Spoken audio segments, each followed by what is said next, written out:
คุณแล้วไปหานั่งชนอยู่พุ่นแล้วเจ้าบ่นาววะไปบอกลูกกันบ่เฮ็ดวิธีไหน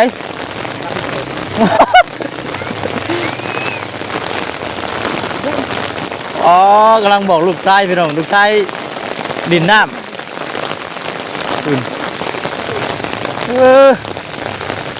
เฮ็ดบาทนี่ข้าวแมคโครเรียบร้อยบ่นี่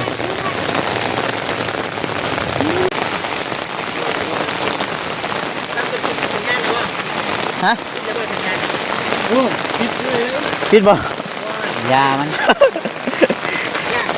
ขึ้นยุ่นก่อนค่อยกันใช่ขี่น้ำดีกว่าขึ้นยุ่นก่อนเด้อขึ้นเครื่องบินก่อนโอ้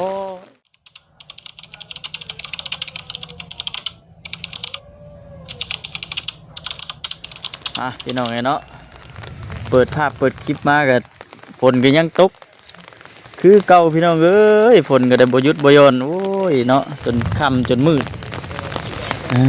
เธอฝุ่นน้ำจนอังพี่น้องเอ้ยเนาะปัญหาหลักๆก็คือย่านอันห้องทางที่ว่าเขาข้ามมานั้นพี่น้องเอ้ยเนาะย่านน้ำมันทะลักมาเตะป่าเตะดอนย่านน้ำท่วมทางหั่นนะก่อนอื่นก็ทักทายสบายดีเด้อพี่น้องเด้อเนาะทักทายสบายดี FC กันเบิดทุกคนพบเจอกับบ่าวคำอีกคือเก่าไม่ยังเฮ็ดยังโอ้เฮ็ดละงูไปช่างออกอยู่เท่านี้นะ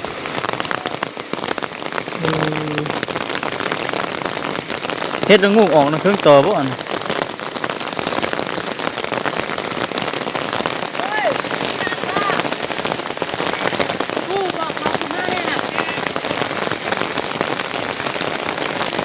เอาคำละเฮ็ดละงูเรืองไปช่างออกน้ำนี้เฮ็ดละงูเรืองสบายดีโอ้แข่งคนชิดเลยบ่เดี๋ยวนี้นะคุณแล้วไปหานั่งชนอยู่พุ่นแล้วเจ้าบ่นาววะไปบอกลูกกันบ่เฮ็ดวิธีไหน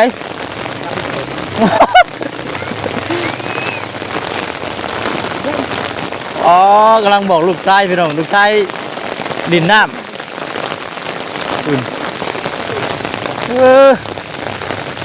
เฮ็ดบาทนี่ข้าวแมคโคร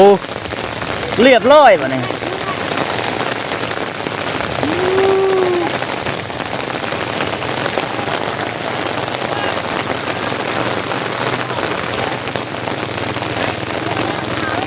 เมื่อไรวะไปเดี๋ยวตามหลัง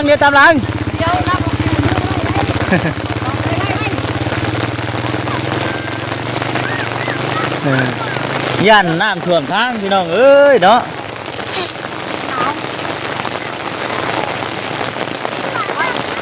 ไปช่วยหน่อยเป็นไข่ได้ช่วยหน่อยบ่สบายฝนนี่คือตกบ่หยุดเลยเนาะฮะ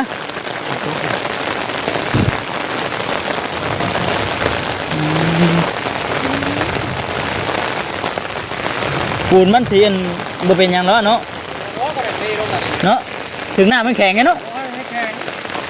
เนาะเทแล้วเทแล้วเบิดแล้วเทเบิดกูสาวเลยเป็นยังเทเบิดเลยผมขอเป็นแผ่น160 12แผ่นอันนี้บ่แผ่นแป้นนี่แผ่น1 60,000 12แผ่น12ทางเลยตั้งก็ให้เอา12แผ่น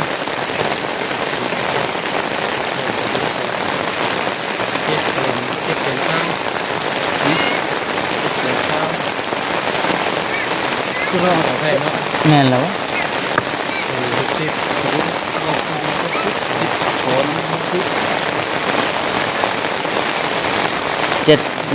12แผ่นดิพอเลย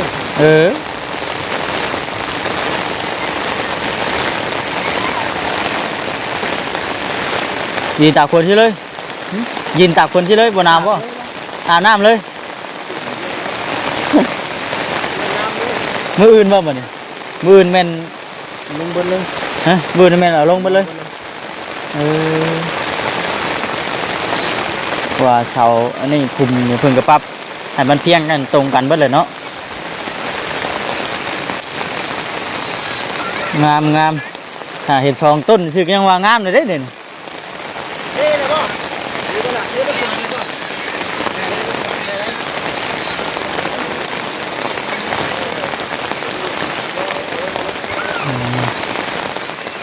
ได้ยังกินมื้อนี่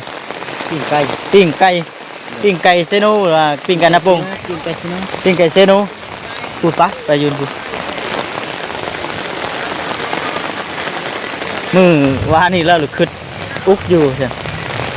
อย่างเด้สุสานมันกิน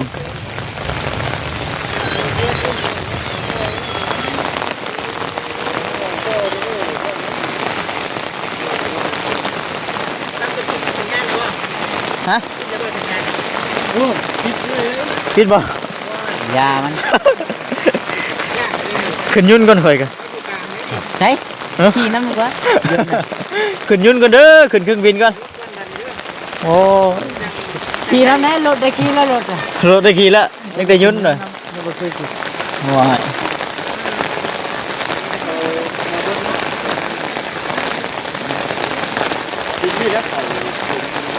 บอลดินนั่นมีแล้ว เขาก็บ่พอ ฮะ บ่พอ บ่พอป่ะ บ่พอ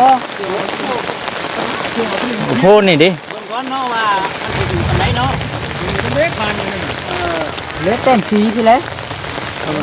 พี่เลยบนมัดเอาเชือกใส่พี่เลยโมเมนต์ละวะเฮ้ยเห็นเหรอเห็นบ่เชือกตัวน้อยตัวตั้งนี่ละวะตัวชูง ปอดเถอะ เอาเต้นจับมันเที่ยวเนาะเที่ยวอันนี้เฮ็ดยังไงนี่คือพากันแข่งขันนี่นะ ชักแล้วบอกกุหลาบพามาแย่งเบิ่ง พี่น้องเอ้ยเนาะ แย่งเบิ่ง ตกก็บ่ยอมเนาะ กลางคืนสิบ่ลุกออกมาแย่งเบิ่งอีกแล้วบ่ มายิงสองเชาได้นี่ อืม มันบอกคำล่ะบ่ยอมพี่น้องเอ้ยเนาะแต่จริงจะให้เร็วมื้อนี้นะคันว่าให้ทรายมีนี่เนาะ บัดนี้ยังเฮกับชายเนาะ ทรายเข้าก็คิดแล้วลูกคนเพิ่นบ่มีเนาะเพิ่นบ่ครบเด้ทำงานเพิ่นบ่ครบอ๋อตัวมือน่ะเนาะเอาบ้านมาขึ้นหน้าเลยเพิ่นก็ได้บ่ให้ยังโชคดีอยู่ที่เฮาได้ย่อก่อนเนาะบัดนี้เฮาค่อยเฮ็ดไปเรื่อยๆบัดนี้นะเฮ็ดได้ก็ได้ดอกเฮ็ดกันนั่น เฮ็ดไปเรื่อยๆเนาะ ที่ไหนบุไปหานั่งบ่ นั่งเด้พิงไฟน่ะ หนาวนะเดี๋ยวสิอีเจ๊ว่าเอ้ามากันก็อยู่ก็ได้ เออบรรยากาศหนาวๆเย็นๆพี่น้องเอ้ยเนาะบ่ค่ำก็ถือว่าแข่งคนเบิดมื้อนี้ก็ได้มาแต่ตึกป่าพี่น้องเอ้ยเนาะตึกป่าหาอยู่หากินแถวบ้านพุ่นแหละแล้วก็แข่งคนมาหาคำลายโอ้วิทย์น่ะกลัวสิบ่ได้มาโอ้ ไปแน่มึงเอาตัวหาลูกเสือไม่มันเอาเว้ยบาดแก้ แห้งๆบาดเลย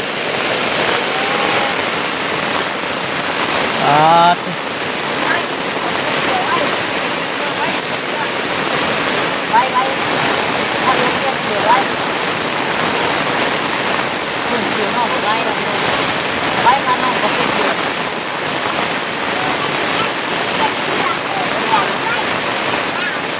ไว้ในเรื่องไว้เสือนอกแก้หัวต้นไปเลยแก้หัวที่เสือตรงโน้นน่ะ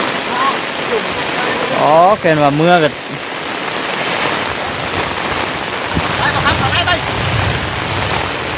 เป็นว่าเมื่อก็แม่นได้แข่งคนเมื่อแล้วนี่เป็นว่าเมื่อก็ได้แข่งเลยแล้วนี่ เอารถขึ้นนั่น บ่มีในมัดจ้ะมีบ่ นี่ได้เข้ามามันคนท บัตรจะเอาลงเนี่ย ำอย่างอีกเนาะ จ้องที่ชิดเด่น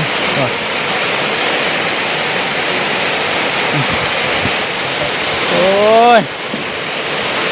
จะตกพี่น้องเลย ตกดี เปียกเปียกเปียกนั่งกินไผ่ก่อน เฮ้ยเราไม่มีเสือป่ะนะเรื่องเดี๋ยวที่หน้าไปดิหน้าไป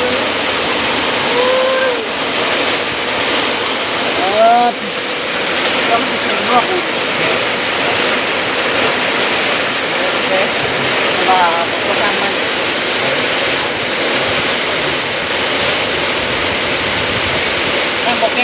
แล้วตุ๊กรัก3 มื้อพุทธิ3 มื้อ3 มื้อโอ้โห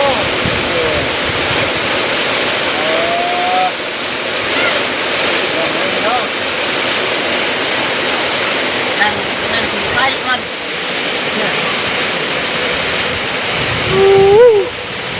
เจ้าจิตุกจนค่ำพวกเจ้ามึง แล้วเราทำการละเมอเลยมันค่อยพายค่อยละเมอดู โอ้โถ เห็นไหมได้ป่ะครับเว้ยฮะ บ่ ถ้ากินได้ป่ะข้าวนะ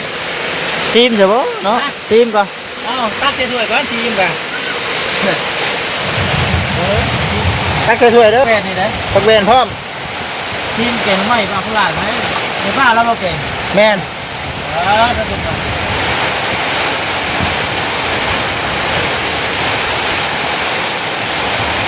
พี่กินป่ะ พอแล้ว ซีมได้หนึ่งแค่ซีมได้หนึ่ง ทีมเลยเนาะ เนาะ ตั้งไว้หันแล้วตั้งไว้หันแล้ว นี่อ่ะมาเป็นกัน แต่สิปลาไปใส่ นี่นี่มากินกันเนาะ นี่เจะก็เอาถ้วยปลาหันคุยบัดนี้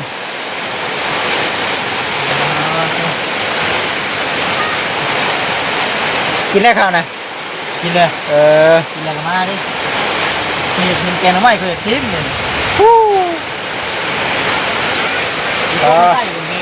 ฮะ เขาใส่ตรงนี้ เอง ตั้งบ้านเขาตกโบบ่ะ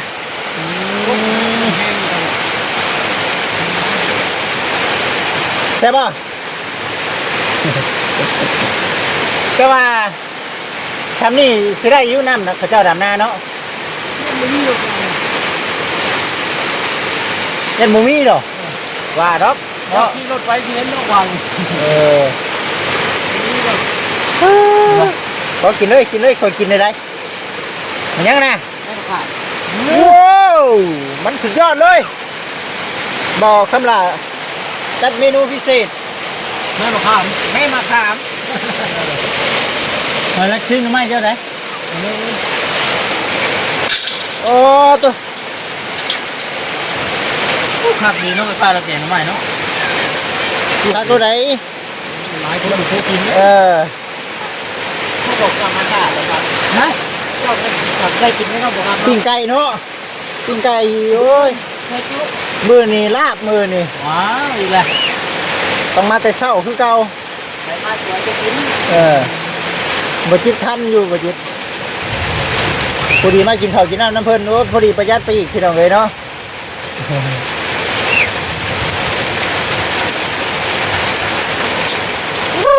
คนกระดูกกลัว แค่เป็นไห้ มันหนาวไปนี่ต้องขวดให้มะขามไว้ฉัน น้ำบุญรถเลยแม่ขานนี้นี่มันบุข้าวเนาะเฮ้ยหมอแกไปทุกปูเนาะหมูข้าวหมอแม่ข้าว แล้วพี่น้องไอ้พูดยังใครที่มีกระต๊อบอันนี้นะพี่น้องเนาะก็เป็นผ้ายางกับเปียกอีกจะมีสังกะสีเนาะก็ น้ำไหม้อันนั้นบ่น มาท่านแกงน้ำไหมบ่ครับ น้อยไผ่บ่ แม่นะไม่ไผ่แซ่บได้ไหม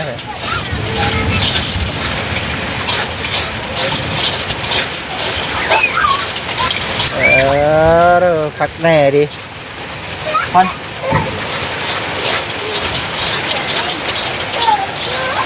ย่อเสาเจ้านั่งมาชูผมดูเหมือนว่าพันครับนั่งมาชูนั่งก็ตัวไม้ยังด้วยเอานางยังนะ คู่ปืนเลยผ่าได้จักราม ได้3 ดังนึงแต่เงินชื่อยังรู้เดินชื่อตู้อยู่ มาไผ่ลงมาเบอร์กิ๊บไปถึงบ้านเลย ไม่ยัง ด้วยเราไปจับกบเขา ไผ่ ไข่ยังอ่ะ นะไผ่มาสีเขียวเชื่อกี่ลุงนี่บ่ ติดลุงมาเลย ไม่ยังอ่ะ สามนั่ง ข่าวมองกระปุก มันตัวนั่นมันใหญ่มันตัวมันใหญ่เลยตัวน้อย มันตื่นมันแค่เสือข่าวมองบ่ข่าวมองมันตื่นมันบ่ เดี๋ยวนั่งมาสู้คนดื่ม สีเห็ดยัง ไปใส่นั่งก็ตาย โอ้เห็ดมันกระต่าย ธนาคารพอดี สั้นเอาลูกสั้นหน่อยบ่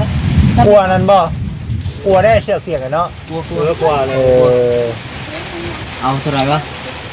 ประมาณ เดือนสาม เป็น3จะก้อนไป โลนึง เราเกมกับเขาก็บ่ฮอดได้คำบ่นเราขายเป็นโล เอาโลนึง 13ใน13ในกับโลปลาย จานแห้ง ดีจริงเนาะคุณน้ำอยู่ในรถตกเลยคิดอยู่บ่ ขวดในคางก็เป็นเนาะ อาชีพ อาชีพบ่ รับตาขวดก็ยังได้เนาะ โอ้ไปยังเลยนี่ ลูกอมกดยนต์ ลูกผมคนจนแล้วนี่ ได้นี่แสนนึงนี่ เช่าเลยเฮ้ยบัดนี้เนาะ อยู่ห้านเลย อันนี้นะ คำนี้ได้แสนนึงเขาป่วย ใครบ่เห็นเด้อ นี่ได้ เคยได้ยินแต่ข่าวรุ่นพอรุ่นเมย์เราอะเคยขวดได้มาขามใคร รุ่นนี้ ยามนี่ก็ยังมีบ่ใช่ ช่วงเป็นวัยรุ่น ขวดในคางคล้ายดิ เขาได้ขวดกินเขาถือว่าได้ จานหัดฟันช่ำนี่เลย ว่าดอกเฮ้ย รีบจิต ตั้งช่างมานี่ตั้งช่างนี่ฮู้ ไป ว่า ช่างเลยเขาว่าลูกอมกดยนต์กินแม่นยังมือจักจะเถื่อน เฮ้ย เลยมันนั่นบ่ มัน เข้า ยังลูกผมคนจน จานเท่าไรวะจาน50,000 เออ เอามาเอาเงินให้ก้อนแล้วเขาอ เอาเงินก้อนดิ ก้อนกระจายแล้ว มาแต่เมนในมะขามหลอน ตัวมาเลยได้ยินเสียงคนอยู่เดินขี่รถไฟโลกว่ะเล่นอย่างนี้คิดว่าผู้ใดทางแนวแบบ มันบ่เคยกินบ่ได้ ทหาร เนาะ ทะเลผู้ใด เออ คือคนรุ่นเสียงดังกรอบทั่วเป็นเพิ่งจุ่มสิคัก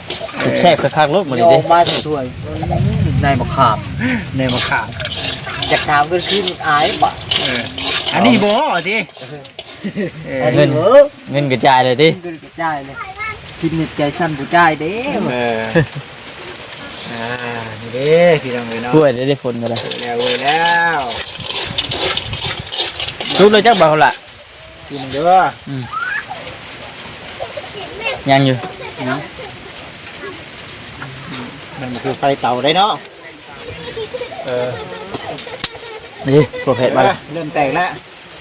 บดอกปอกแปกแล้ว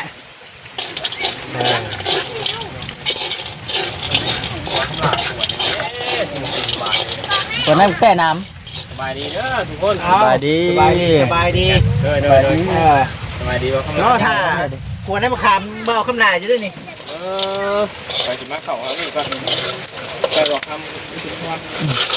ควันเลย วันนั่นนี่ นั่น มันพอซีมเลยแล้วว่าน่ะบ่คำละยังอยู่บ่ มันยังติดอยู่เนาะ มีเส้นต้องไว้ก่อน ยังบ่ได้กิน บอก เล่บอก ยังบ่ซุกลุ้นพี่พูด เหมือนมันทุกข์แล้ว ทีมึงด้วย นี่มันอ่อน เป็นไหนปาน เพนว่าเย็นนะแม่นยำบ่ได้แบบนี้นะต้องเอากรอบๆรส มันบ่ดี กินได้ขามกับข้าวเนาะ บ่ได้ชิมอันนี้ยังไม่ชิมบ่ ยังแล้วเนาะมาก่อนมาพอแผนมาดังได้ซิมก่อนนี่โอ้ย ควันเดี๋ยวผมบอกคำเอาดิ แบ่งไม่ค่อยได้คือเมื่อกินกับข้าวก่อน นี่อยู่เขา เอาในกากินได้ขามกับข้าวได้ โอ้ย แล้ว สุกเดี๋ยวไหน ผงรสเพื่อมันเย็น เอาชื่อได้ด้วยมาปลาหอดเอาก่อน มันจะเค็ม มามาปลาหอด ยังเราพูดว่ามันติดช่างมันบ่เลิกอยู่ ตก พอมันคือใด